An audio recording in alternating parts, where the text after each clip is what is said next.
அனைவருக்கும் வணக்கம்.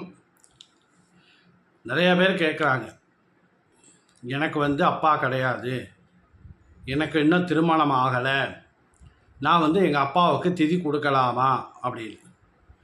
கண்டிப்பாக தாராளமாக தரலாம். ஏன்னா நிறைய பேர் சொல்கிறாங்களாம், திருமணம் நடைபெறாமல் உங்கள் அப்பாவுக்கு நீ திதி கொடுக்கக்கூடாது, திருமணம் ஆனால் தான் திதி கொடுக்கணும். அப்படியெல்லாம் ஒன்றும் கிடையாது.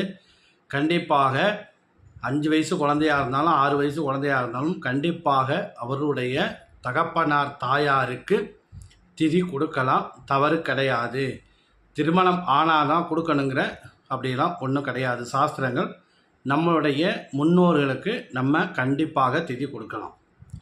திருமணம் ஆனால் மனைவியோடு கொடுக்கறது ரொம்ப விசேஷமான பலனை கொடுக்கும். மனைவி பக்கத்தில் இருந்து தத்தம்லாம் கொடுக்கணும். அதெல்லாம் கொடுக்கறது நல்ல சிறப்பான பலனை கொடுக்கும். அப்படி திருமணம் நடைபெறாமல் இருந்தால் கூட கண்டிப்பாக